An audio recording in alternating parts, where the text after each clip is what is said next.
graphic today. The banner headlines for the day is on affordable housing. 8,000 housing units project takes off. Move will address demands. President giving the assurance there. All those in the Daily Graphic newspaper.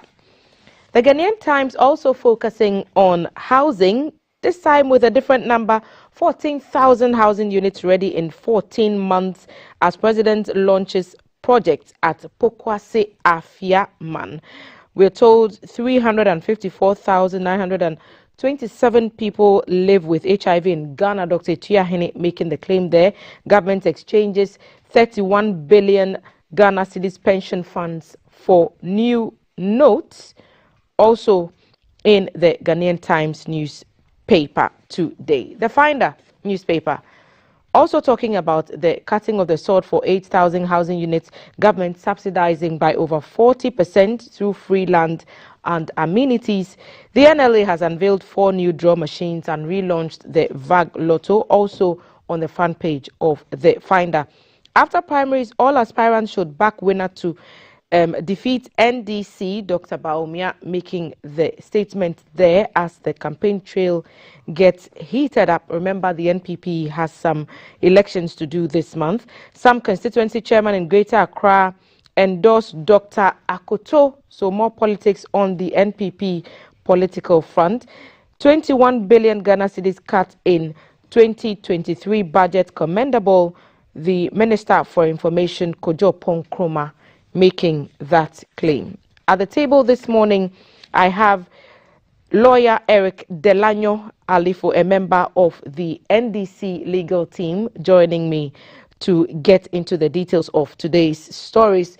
Good morning, lawyer. Thank you for making the time. Thank you very much. Good morning. How are you doing? Very well. Thank you so much. Every morning we give our guests the opportunity to tell us what's on their mind. We call it the rant of the day. If you were to tell us one thing that has occupied your thoughts lately, what would that be? Wow,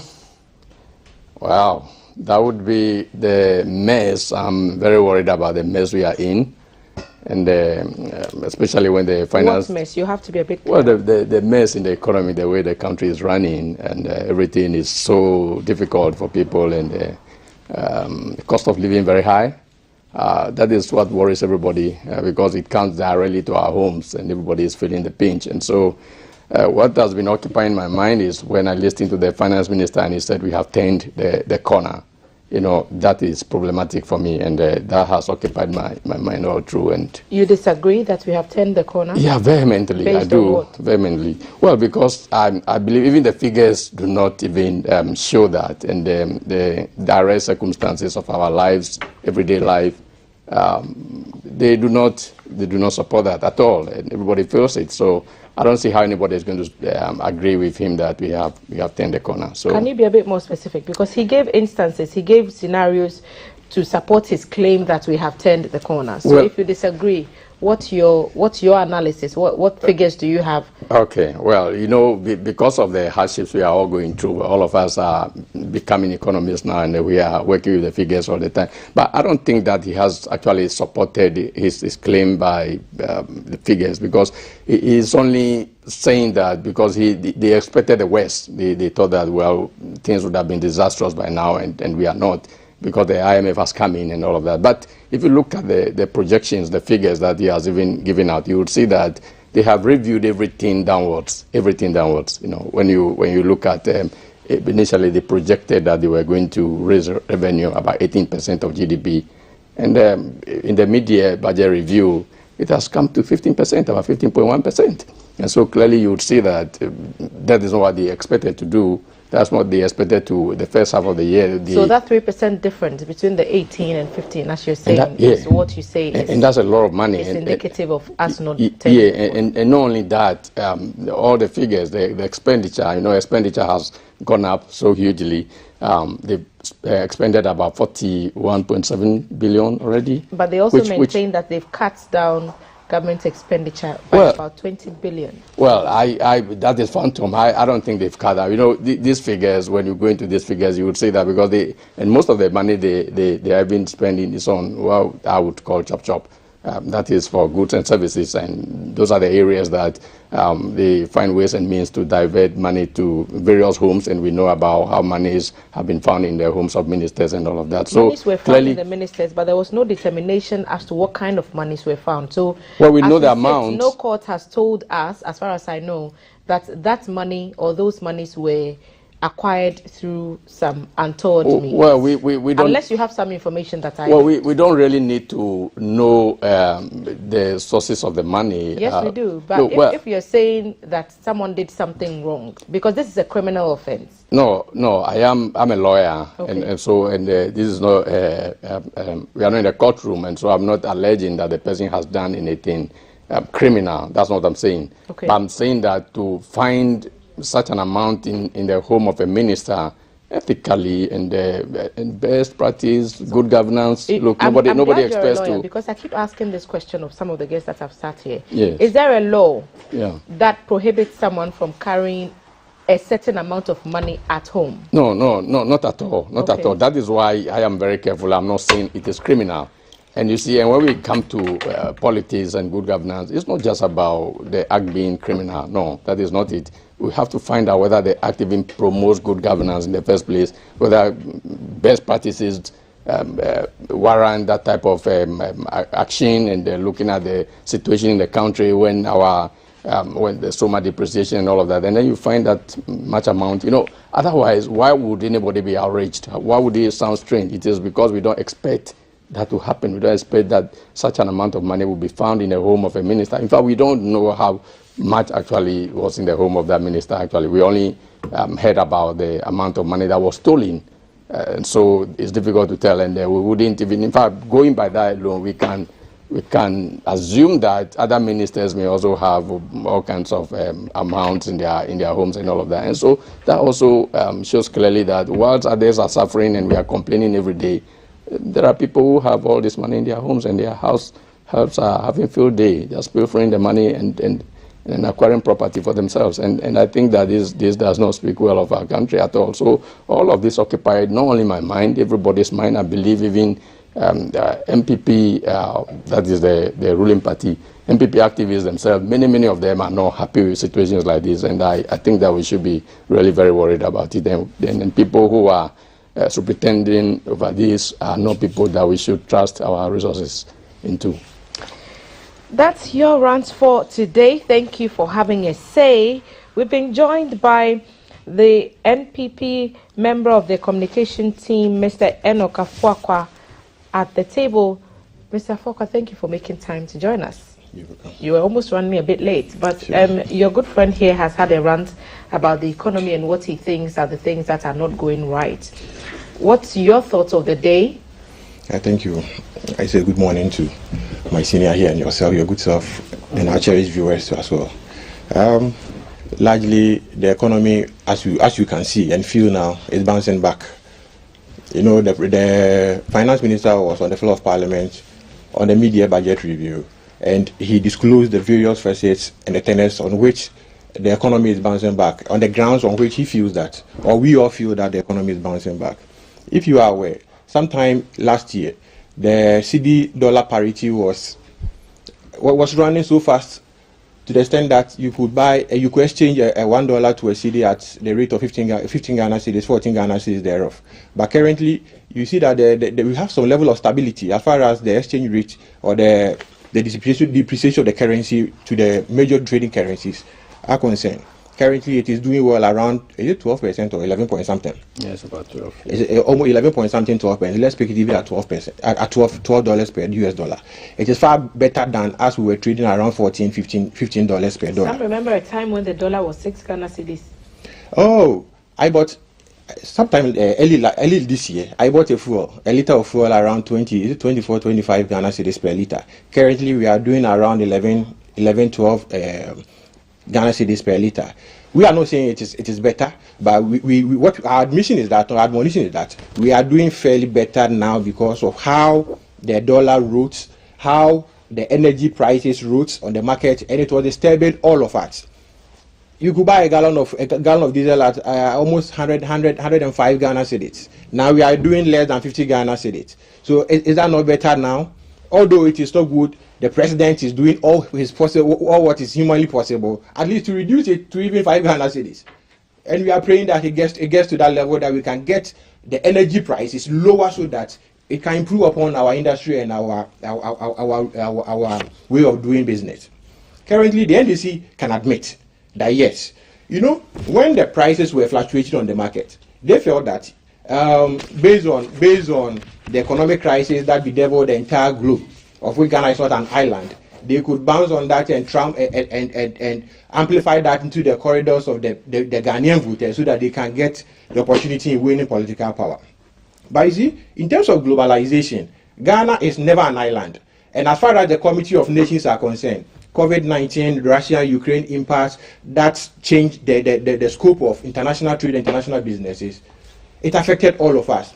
But policy-wise, government through its various policies and phases, the good for oil policy and all the policies that government brought on the decks, has really shaped and really reduced the burden that was bestowed on this country and the people of Ghana. So much to the extent that we are now relieving and we have a level of stability now. I heard Dr. Joseph Obeng, the president of GUTA, also admitting that yes, now they had a conference with the finance minister, and some of the things they can admit that stability, they have exchange rate stability and a whole lot of things. But currently, what they are facing, the challenge they are facing is that the import levy and all some taxes at the ports that we should review it. And the minister has given assurance that during the major budget in November, they are going to look at those things so that we all judge and find common grounds that we can all think through to make sure that at least we reduce some of the taxes. We make sure that some of these things that are challenges to our traders, we get some opportunity to make sure the traders also find some respite in that regard. By and large, you could see that for the first time in the history of our country, the minister was on the floor of Parliament on a supplementary budget statement, not on a budget review, just to ask for more money. But this one, it was just a statement to inform the good people of Ghana through Parliament that what the government has been able to achieve so far. As far as the IMF bailout was concerned, he informed Parliament policies driven that government has put on the table to strengthen our economy and all those matters. What government has been able to do so far as far as reducing even the expenditure of government to the tune of over 20 billion as per the appropriation Parliament did sometime in November. That I think the Parliament approved our appropriation of 228 billion Ghana cedis. And government is doing what? We have so far saved almost about 208 billion. That is what government is spending, and we have reduced about 20 billion, which is a plus. And this time we are not asking for more money. It means that government has understood the concept, and government is trying all what is humanly possible to reduce government expenditure to make sure that the fiscal that government knows there is no money, so you cannot ask for more? No, it is not that there is no money. It is not that government knows that there is no money. Because that's what we've been told for a certain number of weeks, that there is very little money to do everything that we need to do. Hence the need to even cut corners in the first place. Mind you, the November budget did not make provision for increases in salaries. Sure. But we've seen that it means that those monies have had to come from somewhere. Sure. Especially when it comes to those for the judicial service and other people. Public service the 30% also enjoyed by public. Exactly. So those monies have had to come from somewhere. Would you have felt... I'm hesitating to use the word that's come to the top of my head. But would it have been prudent in the eyes of the government to ask for more money at this time, knowing where we are? Do you think? Your admission clearly amplifies the performance of government so far. That during the appropriation, government never anticipated the increment of the wages and salaries of public service workers. But government, through its own means, have been able to at least improve upon the wages and salaries of some public service workers to the tune which was not even appropriated in the budget. And with all these things, government has been able to make a savings of over 20 billion Ghana cedis. It tells you that government is really working hard. And mind you that the infrastructure development that government is pursuing has not stalled. Look at the Kwafu Kroma dualization. Look at the bypasses on the Kumasi Accra stretch of the 6 bypasses. The Konongo, Osino, and the lights contractors are on site working on all these bypasses. All the major trunk roads around the country that government was working on is all ongoing. But if we're school fees, educational infrastructure. I'm sorry. If we are to endure the cuts the way the finance minister told us we would have to endure, it means those cuts have to go somewhere. And if we are told that the free SHS is going to be reviewed, and LEAP is about to be improved so that a lot more vulnerable people get it. Some areas are going to have to suffer, and we want to know what those areas are. My sister, when government says that government is going to review policies, you know, once you implement policy, at the end of the day, policy implementation, you need to come back and look at where the policy, where there are shortfalls, where there needs to be improved, and other things. Government has not done that yet, and we don't know what government is going to do with regards to the free education policy. So at this time, a review is not a repeal? Oh, a review is not a repeal at this time. Okay. At this time of our current dispensation, because the free senior high school education has run for more than 4 years now. And at least we've had students gone through, in terms of infrastructure, in terms of the deliverables, how do you call it, the consumables within the educational sector, feeding and all those costs. Government has gone through for over 4, 5, 6 years now. And it's time that we go through and see the various challenges that is bedeviling our educational sector, and how government can improve upon it to better improve our educational sector and raise the standards higher. Right. You know, as far as the West African sub-region here is concerned, you can admit that Ghana is a fledgling flag as far as education is concerned. And most nationals from our sub-region here, from Nigeria, Gambia, Sierra Leone, and the like, prefer to come and school in Ghana because of our standards, because of how high the educational system of Ghana is. And we need to keep that pace and improve upon it. So if government is going to review it, it's a plot that we need to support government. And what we identify as flaws or shortcomings within the education sector, we should be able to pinpoint out to government so that we strengthen it for the benefit of our country and our continent. It's an opening statement that has turned into a substantive topic at our table. We invite you to join the conversation. 0555561034. The mid-year budget review has been presented. What are your thoughts?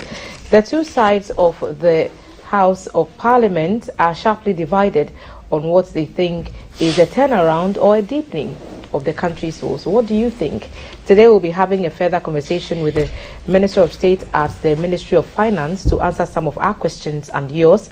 And you should send your questions to us 0555561034. I'm sure you'd want to respond to something he said. So you have a minute, because these are just initial comments. Oh, okay, very You have a minute, and he will have another minute. I heard my honorable senior brother talking about this honorable Amanda Perez issue.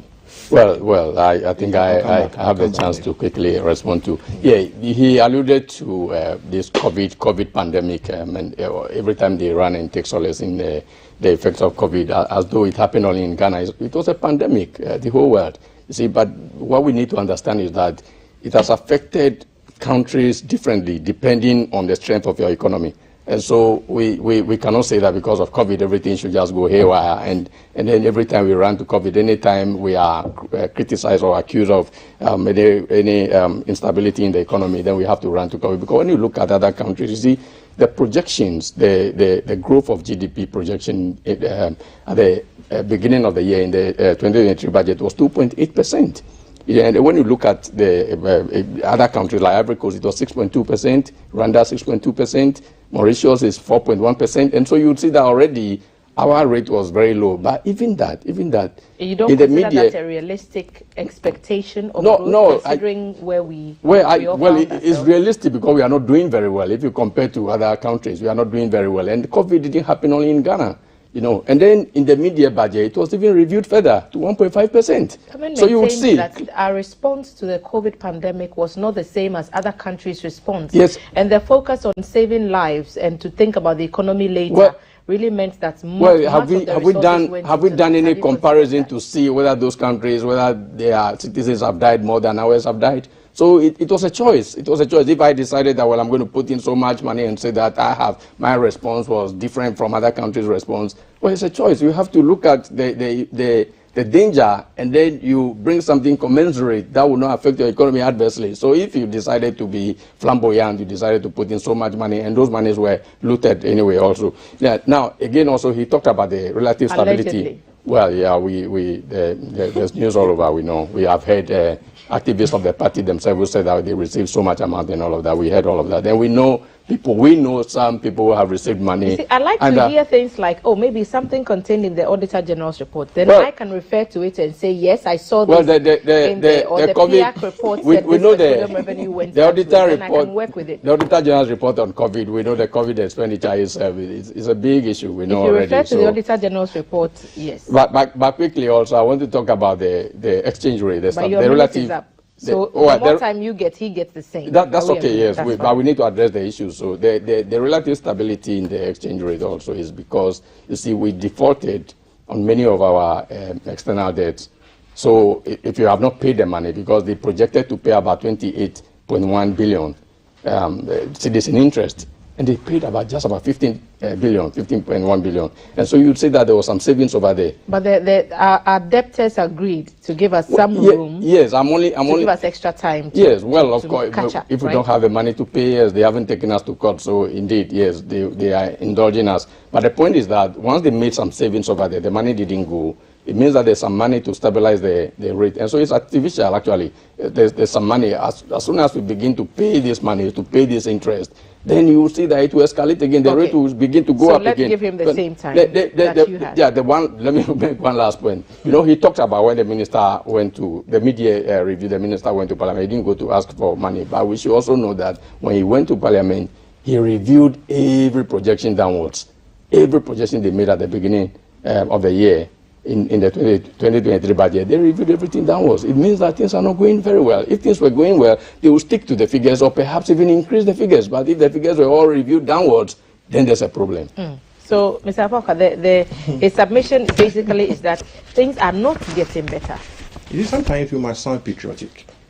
Sometimes you must sound patriotic. I know he drove over here. He did not walk to this studio, and the fuel that he used to buy in the past and the fuel that he buys today are different. So currently,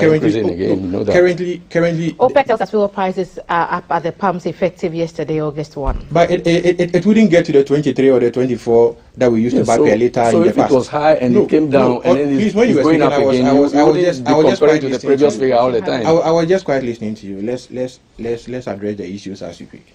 Now that even whatever increment that is coming, it was not the same increment that we were buying in the past. We all drive. So that is an admission that the economy is gradually stabilizing. Again, he mentioned that Madam Cecilia Dapa having monies in the house and all blah, blah, blah, blah, blah, blah. What law in this republic bans or implores us to save in the banks? Do we have a compulsory law, a law of compulsion that you must put your monies in the banks? Certainly no. But isn't it strange that such huge sums of money ended up in an MP's house? Perhaps she's not an MP. The reason, or a minister's house. Perhaps that's why balloon. people. No, the hula balloon is that she's a public officer. I asked if these monies were found in the bedroom of Mr. Ibrahim Mahama, the business mogul. Would there have been that kind of news in the system?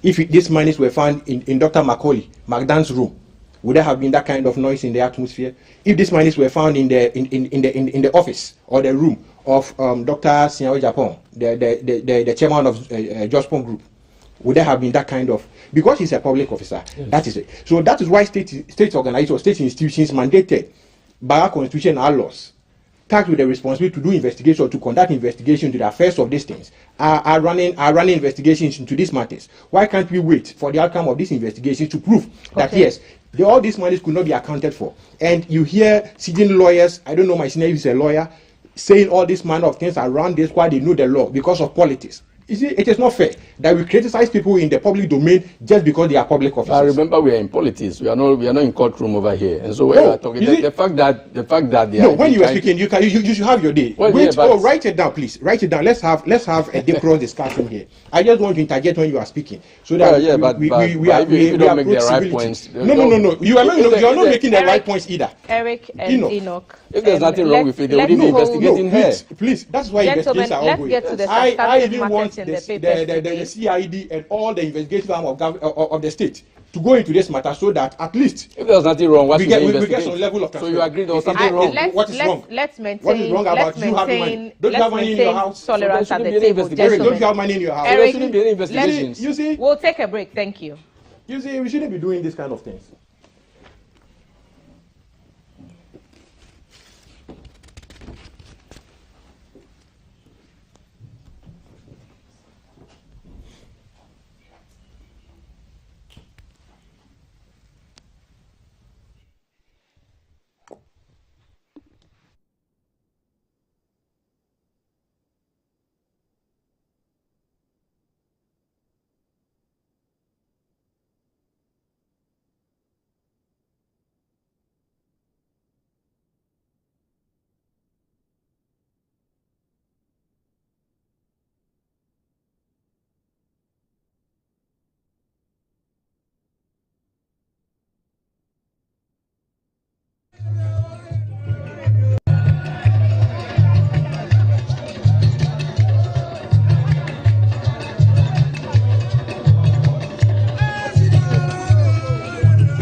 We are seeing now live scenes from Doyimu where residents are protesting the poor state of roads in their community.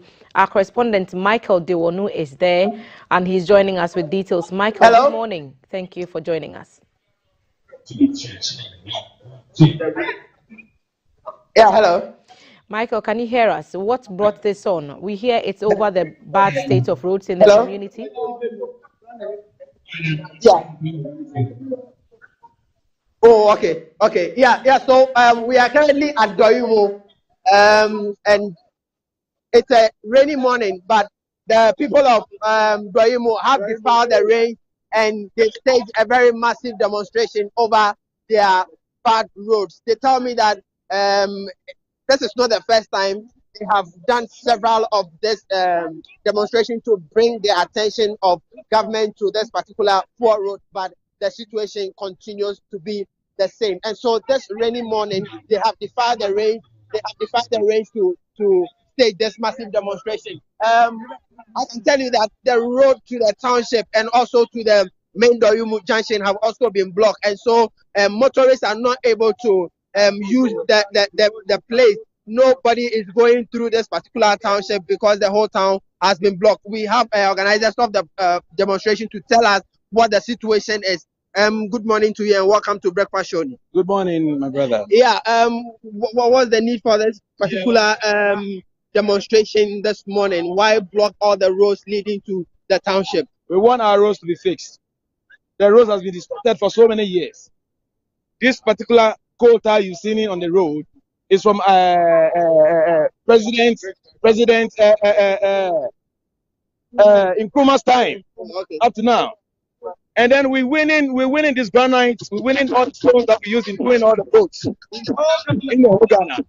When you should go to Chibi, that is our President Akufo's hometown. Even his cemetery is being tied with our own granite. And they never think of seeing us. They never think of working on our roads. It's been in their papers, their documents, that the road has been fixed. It's been worked on. Meanwhile, when you go to the road archives, we don't have anything done on Doyimu roads.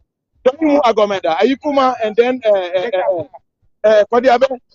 The roads leading to these communities are distorted totally, and then nobody is coming to our aid. Anytime it's election year, the president will come around for us to campaign and vote for him. And then after the voting, they promise to do so many things for us. After the voting, they go away without thinking of us. We're mad today. We're mad. No movement of vehicles. No movement of vehicles. No movement. No work. No nothing. We want the road to be fixed. This is the first time we are embarking on these actions. So we want the government to come to our aid. Other than that, we will use our own power to do whatever we want. Just take it easy. Let me say that this particular area is endowed with a lot of granite, as he said, and a lot of these granites that are used for our roads come from this particular area. But unfortunately, the community itself do not have any road here. And so, what message? I'm told that this is not the very first time you are. Have you engaged the assembly? Have you engaged the authorities that must be engaged to fix this particular? What is the level of engagement? We did engage everybody. We did engage everybody who must be engaged. We engaged who must be engaged. Okay. So for now, their interest, we don't see anything from them. We didn't hear anything from them. So we are embarking again on this demonstration for the government to see what we're doing. You understand? So they can come to our aid. I'll give it to our stool, one of the stool. Okay. So Nene has just joined the demonstration this morning in the rain. Nene, why are you in the rain? I'm in the rain because we are championing a good cause. For about 2-3 weeks now, the indigents they conducted a press conference. We are expecting the government to respond. But up to now, we didn't hear anything from them. So this is why we are protesting on the rain this morning. What has the assembly been telling you? The assembly, what have they been telling you? The assembly hasn't told us anything. And it's unfortunate the assembly is keeping quiet on things here. So it's also interesting. Some women have also joined the demonstration. They would want to tell the community. Okay, so let's take down the.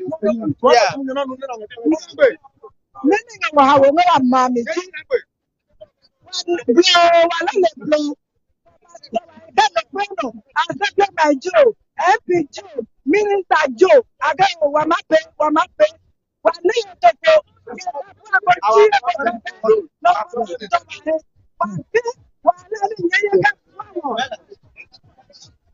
Okay.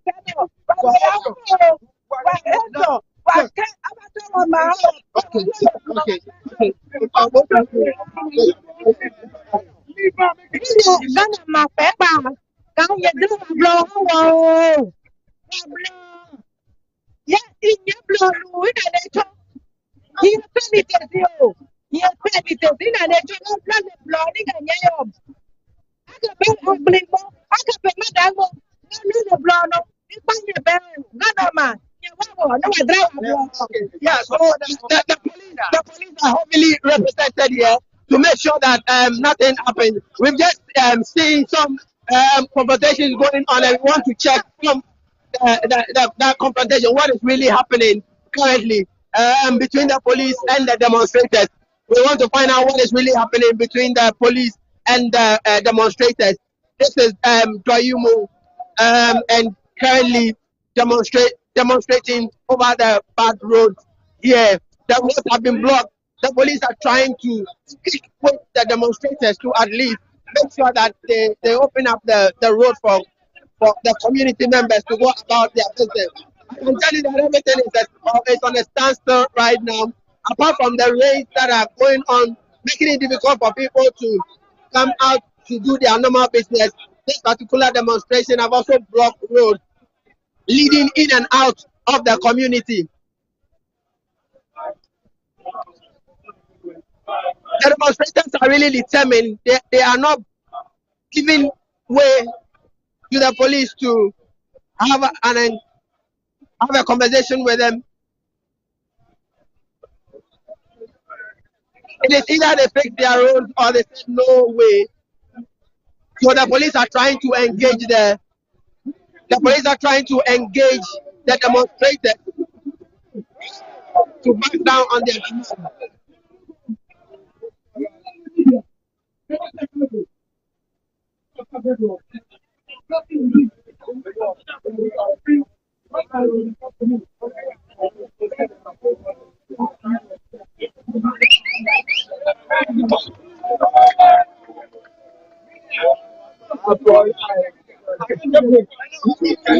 Hello. Yeah. Hello. Okay. Yes. Yeah. Okay. So what you were saying something? Yes, what I was saying is that our police commander is around. Okay. She's saying that she's in person of Madam Stella. Okay. She's saying that we should pave way. Okay. We should pave way for the trucks to be passing. Okay. So what we're saying is that we should allow the media to take their coverage before we pave the way. Okay.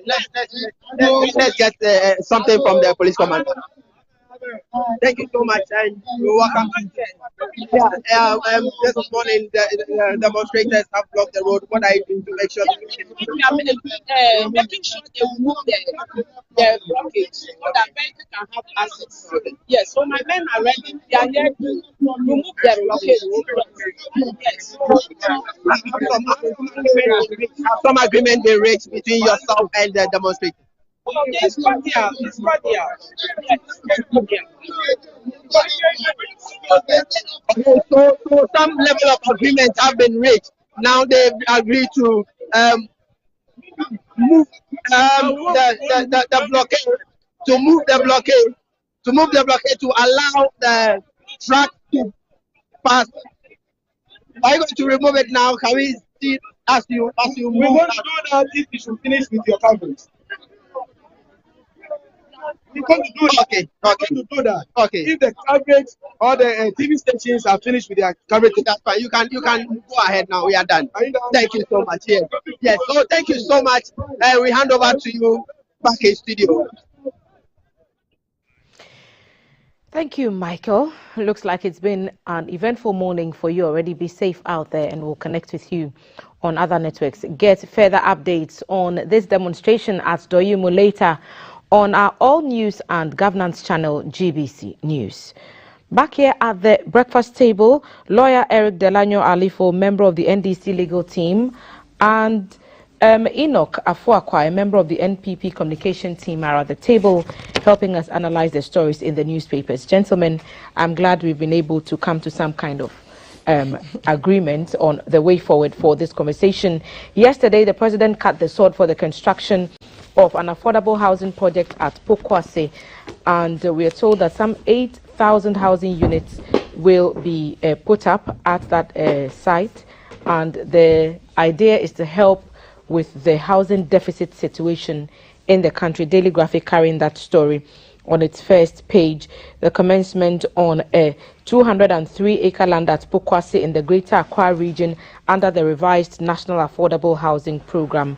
President, under the program dubbed My Home, My Peace, the government will subsidize housing units with land and infrastructure to absorb a critical component of the construction cost, while the private sector complements the efforts by raising funds to build apartments at a cost recovery basis. So cost recovery basis suggests that it will be given to people and then they'll pay it over time, if I'm not mistaken. Perhaps the lawyer can help us on this. But I'll start with you on this, Enoch.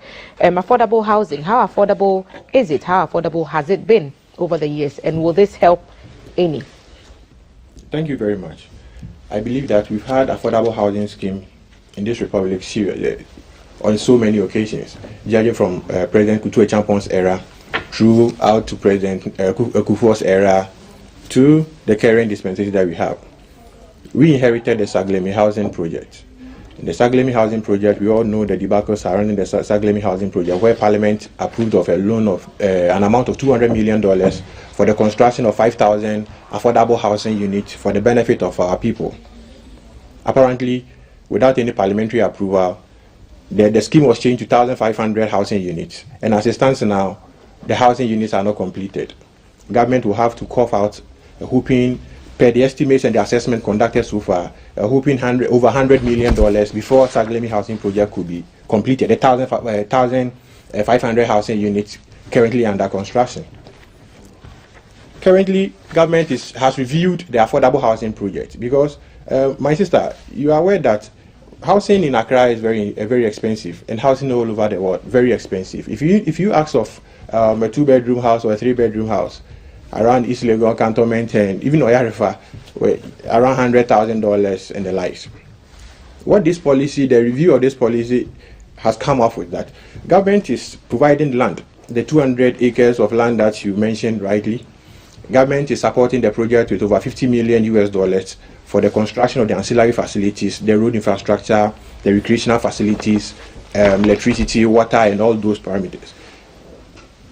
Through the Public Procurement Authority, they have approved of 5 contractors or 5 real estate developers, and the giants in the industry that we know, the Rehoboth, Devtraco, State Housing, and 2 others, who are going to who are tasked to complete or to provide this housing unit, the 8,000 housing units in Pokwase for the people of Ghana. Another one will be constructed in the Didisu in the Ashanti region, and with it, by the time that this project is completed, the cost would have been reduced by 40%, which is clearly affordable housing project. When you compare the Saglemi project, for instance, that we have invested so far $200 million for 1,500 housing units. Doing simple arithmetic, will show you how much a housing unit, if you are to sell them, will cost. And with this project, with the concept of the private sector that I mentioned, Devtraco and those people, with government supporting with $50 million and land, it will come down to almost, I think the one bedroom unit will be selling around $20,000 US, or it's around 120,000 Ghana cedis now. And depending on the number of years or number of months that this project is completed, the price will be stable.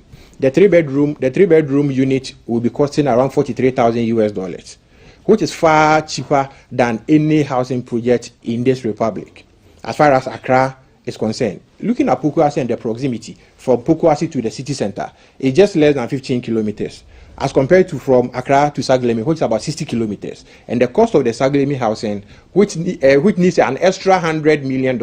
And with this extra $100 million, if government should commit same into this affordable housing project currently launched yesterday, then it means that we are going to get to almost about 16,000 housing units from the $100 million, as compared to putting the same $100 million into the completion of the 1,500 housing units at Saglemi.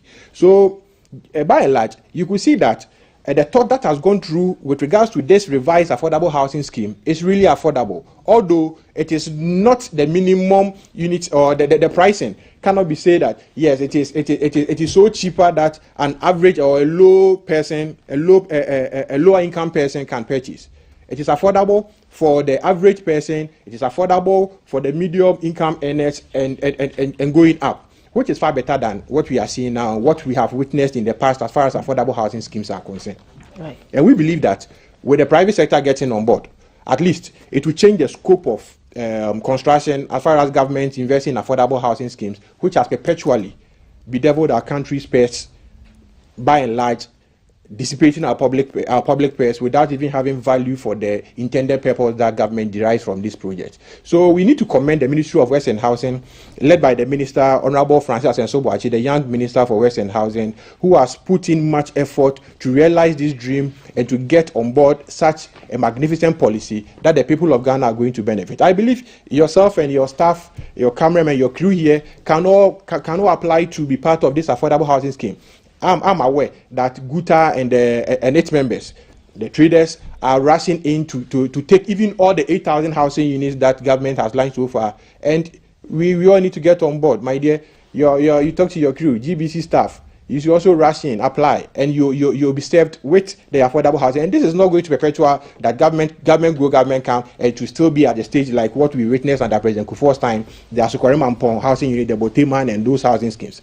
This one, because of the private sector involvement, it is going to be completed on schedule. So this is it's a public-private partnership, and it's a local partner. Local partner. So these are not foreign contractors. These are not foreign. I think the only foreign contractor involved is a Moroccan company that came on board, and they have demonstrated the commitment as far as the provision of these housing units are concerned. They have such projects in Cote d'Ivoire and other parts of Africa, and they are giants in this industry. And with these giants coming on board to support this cause, we believe that the interest of government is to bridge the housing needs of Ghanaians and to get more affordable housing projects for our people. The interest of government is to not rely on imported building materials for housing and construction. Sure. And so, am I to understand that most of the materials that will be used for this building will be sourced locally? Sourced locally. With the fencing arrangement, they are going to use these bent bricks that we produce locally for the fencing of over 200 acres of land. And you know, the ancillary facilities that goes along with this project is not going to be beneficial to only the people who are going to reside within the affordable housing enclave. People around Amansam and Pokuase can enjoy the benefit of the school facility, the educational facilities that will be built alongside the recreational facilities, the swimming pools, the football pitches and the parks, the markets, the stores that will be provided, and all those facilities will, at least it's a modern city that is going to be put up, and all the people around the enclave are going to benefit from this facility. So if the key players are Ghanaian and the people for whom the building is or the facility is being put up are Ghanaians, and the materials that will be used are Ghanaian, why is it priced in USD? In every answer you've given me, you've mentioned $40,000. The issue is that I converted one to $120,000. But what is it is that you know that most of these private developers would like to have their investment returns. Was there not a government policy that talked about not putting things in USD when we can just price them in cedis? There are some exceptions as far as pricing are concerned. Is housing one of the exceptions? Oh, sometimes in construction. You know, involving the private sector in return on investment, capital reclamation, and those kind of things. If you don't go along with the stability, because this time between now and the time the project will be completed, they also will have to get some level of assurance that the money that they are going to put in will not be devalued as far as our stability on our currency market is concerned. And certainly pricing in USD. So there's doubt on the credibility or the stability of the financial market. We all know, we are aware of the structure of our economy life. That even from independence up to now, it is only through this government that is putting much strength, tensile strength, as far as the import-led substitution industrialization is concerned. The IE, the one district, one factory policy. The industrialization, which we are told has contracted. Industry has contracted, according to the minister's last review, which he just gave us on Monday. You see, COVID contracted a lot of things. Even GBC, you suffered, didn't you? You suffered. So all industries, be in the service sector, the construction, manufacturing, or the industrial sectors, all suffered under the COVID regime because it was a pandemic globally. And we all suffered during those who source their raw material from outside and depending on other countries for raw materials for their productions and the like, are all suffering with regards to the pandemic that bedeviled us. So it is not industry alone that is contracting. And the policy current that we are implementing now under the IMF policy is a contractual policy, and you are aware. But certainly out of this contractual policy, we are still growing. And the first quarter of the year, Adela will tell you that yes, he admits that we grew by 4.2%, which is not in doubt.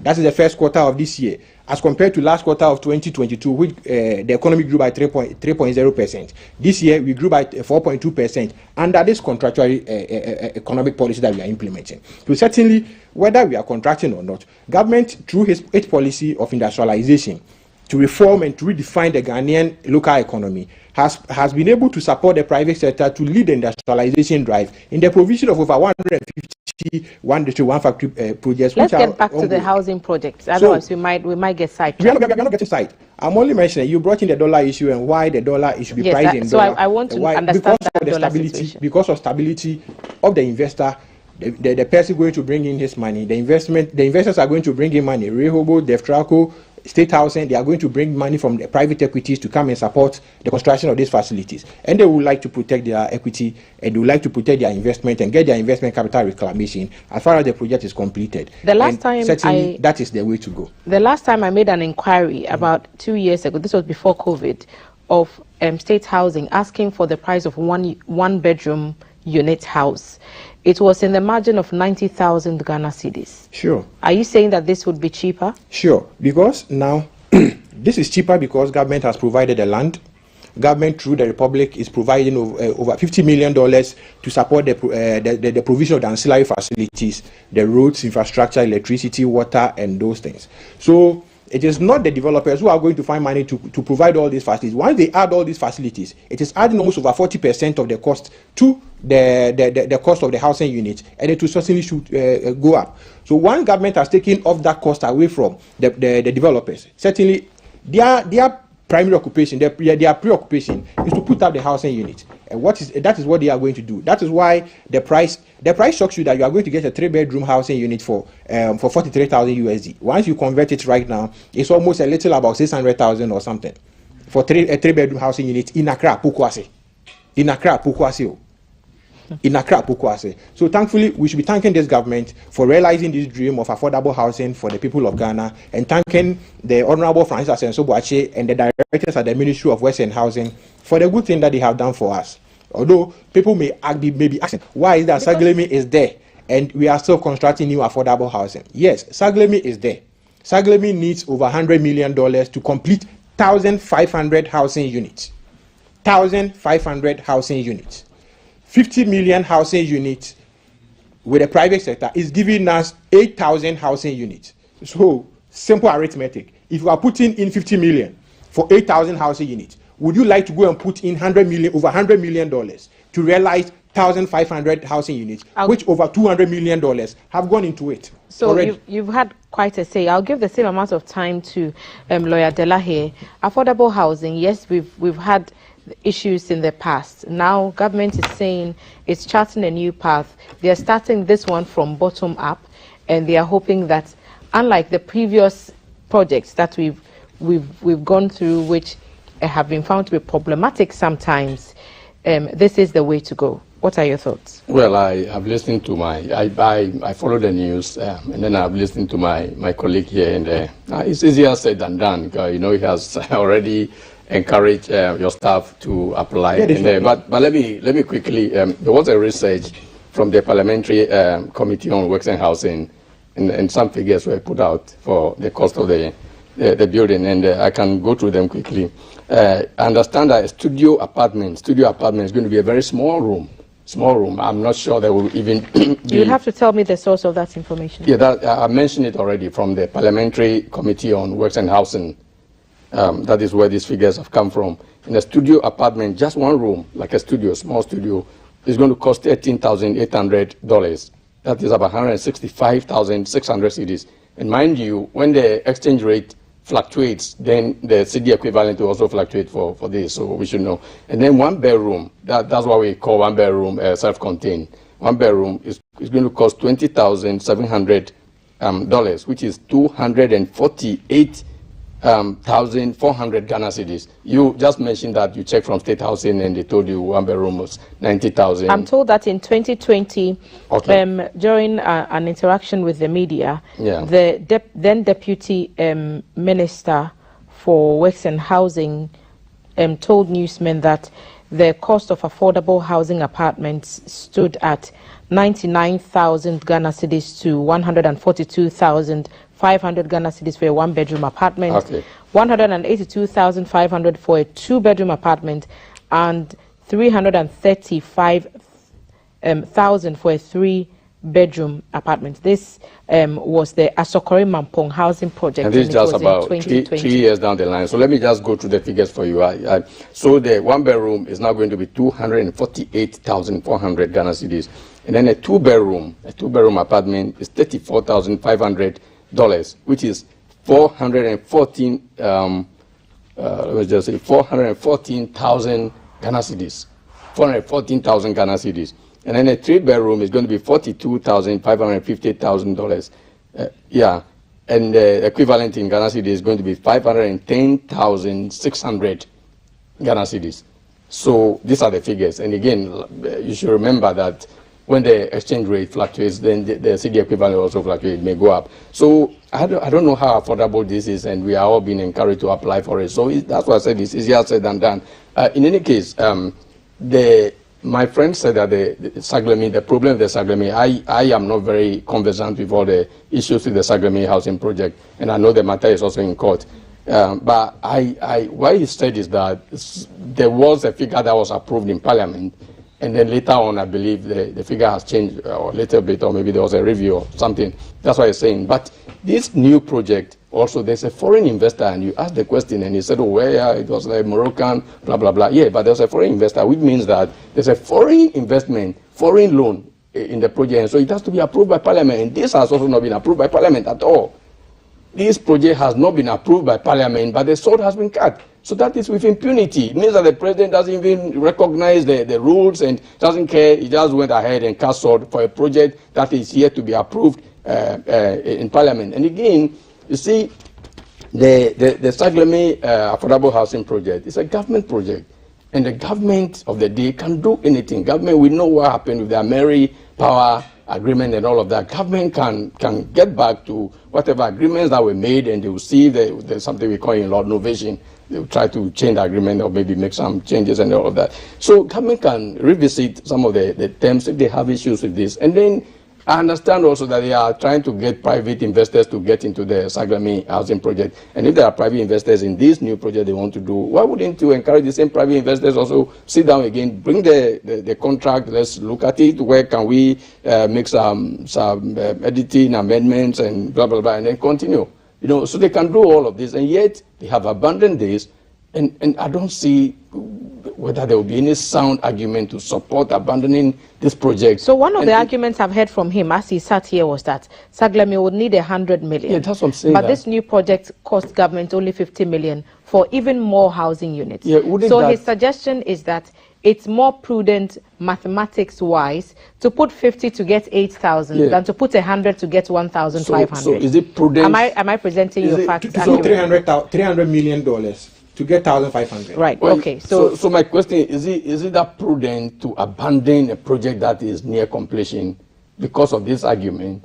and then go and start a new project, which we don't even know how it's going to go yet. You know, look, we have heard all these things before, so we don't know how this project is going to turn out. So you think it's best to put the 100 million to complete? No, not necessarily. I have already said that they can revisit. That's why I referred as to the Mary Power Agreement. That government would be able to go back to these agreements, look at this agreement, and see whether there was anything untoward, whether we can change anything. And so, if really they think that there are, look, I don't see what agreement cannot be changed. Every agreement, you can go back to the agreements and look at the terms and see, because there will even be provision in most agreements as to how changes can be made in the agreement itself. So, but again, I don't want to go too much into this, because I said already that I'm not too conversant with the facts with the Saglemi here. So if we are only going by what he has said, well, yeah, we can.